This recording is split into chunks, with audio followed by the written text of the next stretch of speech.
जय हिंद दोस्तों, आप लोगों का स्वागत है हमारे इस क्लास में। हम लोग पिछले क्लास में लेखक परिचय और संपूर्ण अर्थ समझ गए थे। इस क्लास में हम लोग ऑब्जेक्टिव और सब्जेक्टिव देखेंगे, जिसमें आप लोगों को लिए हम कुछ सवाल लाए हैं लिख के और कुछ सवाल मुंह से बताएंगे। चलिए हम लोग पहले ऑब्जेक्टिव करते हैं।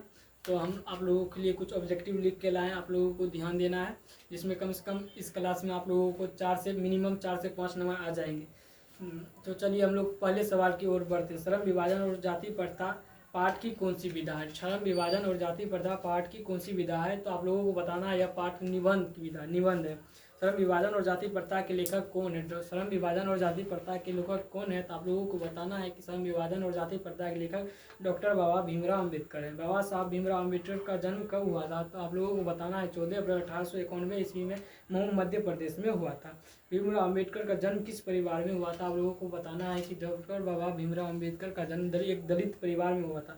मानव मुक्ति के पुरोधा किसे कहा जाता है? मानव मुक्ति के पुरोधा डॉक्टर बाबा भीमराव अम्बेडकर का कहा जाता है। किसके प्रोत्साहन राशि पर बाबा भीमराव अम्बेडकर उच्च शिक्षा प्राप्त करने के लिए न्यूयॉर्क और फिर वहाँ से लंदन गए? तो आप लोगों को बताना है बड़ौदा नरेश के प्रोत्साहन से डॉक्टर बाबा भीमराव अम्बेडकर न्यूयॉर्क और वहाँ से लंदन गए।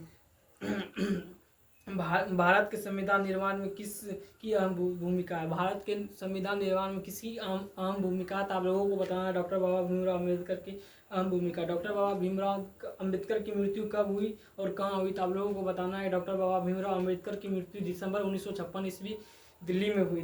द कास्ट इन इंडिया के लेखक कौन है? डॉक्टर बाबा भीमराव अम्बेडकर है। बुद्धिज्म एंड कम्युनिज्म के लेखक कौन है? बुद्धिज्म एंड कम्युनिज्म के लेखक डॉक्टर बाबा भीमराव अम्बेडकर है। बाबा साहब अम्बेडकर का संपूर्ण वाङ्मय कितने खंडों में प्रकाशित है? डॉक्टर बाबा भीमराव अम्बेडकर का संपूर्ण वाङ्मय टोटल 21 खंडों में प्रकाशित है। डॉक्टर श्रम विभाजन और जाति प्रथा बाबा साहब भीमराव अम्बेडकर किस भाषा से ली गई किस भाषा से लिया गया है? तो आप लोगों को बताना है कि एनिलेशन ऑफ कास्ट से लिया गया है। डॉक्टर बाबा साहब विख्यात भाषण एनिलेशन ऑफ कास्ट का हिंदी रूपांतरण किसने किया है? तो आप लोगों को बताना है कि एनिलेशन ऑफ कास्ट का रूपांतरण ललई सिंह यादव ने किया है। यह जो कहानी है यह पूरा इंग्लिश में था, इनको ललई सिंह यादव ने हिंदी में कन्वर्ट किया है। भारत में बेरोजगारी का प्रमुख कारण क्या है? भारत में बेरोजगारी का प्रमुख कारण क्या है? तो जाति प्रथा।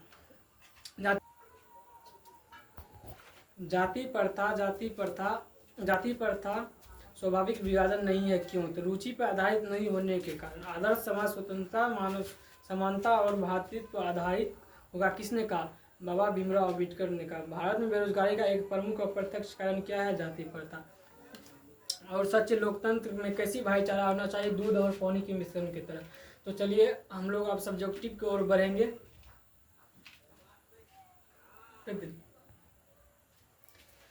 तो हम लोग ऑब्जेक्टिव कर लिए, चलिए हम लोग अब सब्जेक्टिव की ओर बढ़ते हैं। और हमारा एक क्वेश्चन है कि लेखक किस विडंबना की बात करते हैं? विडंबना का स्वरूप क्या है? लेखक किस विडंबना की बात करते हैं और विडंबना का स्वरूप क्या है? तो चलिए आप लोगों को बताते हैं लेखक किस विडंबना की बात करें। लेखक के लिए विडंबना की बात यह है कि इस आधुनिक युग में भी जातिवाद की पोषकों की कमी नहीं है। हमारा आंसर बहुत ही छोटा होगा और बहुत ही सटीक होगा। लेखक के लिए विडंबना की बात यह है कि इस युग में भी जातिवाद के पोषक की कमी नहीं है। चलिए हम लोग आगे क्वेश्चन की ओर बढ़ते हैं। दूसरा क्वेश्चन है, जातिवाद के पोषक उसके पक्ष में क्या तर्क देते हैं? जातिवाद के पोषक उसके पक्ष में क्या तर्क देते हैं? जातिवाद के पोषक इस आधुनिक समाज में कार्य कुशलता के लिए श्रम विभाजन को आवश्यक मानते हैं और कहते हैं कि जाति प्रथा की श्रम विभाजन का ही दूसरा रूप है, इसलिए इसमें कोई बुराई नहीं है। और तीसरा क्वेश्चन की ओर बढ़ते हैं, जो हम नहीं लिख पाए, तो चलिए आप लोगों को मुँह से ही बता देते हैं, आप लोगों को ध्यान देना है। जातिवाद पक्ष में दिए गए तर्कों पर लेखक की प्रमुख आपत्तियां क्या है? जातिवाद के पक्ष में दिए गए तर्कों पर लेखक की पहली आपत्ति यह है कि जाति प्रथा श्रम विभाजन के साथ साथ लोगों को विभाजन नहीं करती। श्रम विभाजन निश्चय ही सभी समाज की आवश्यकता है, परंतु किसी भी सभी समाज में कार्य के साथ साथ लोगों को विभाजन सही विभाजन नहीं है। इसमें आप लोगों को ज़्यादा इम्पोर्टेंट सब्जेक्टिव नहीं है, इसमें आप लोगों को ध्यान देना है, इस दोनों पर ध्यान देना है। तो चलिए आप लोगों को पूरा करा दिए हैं।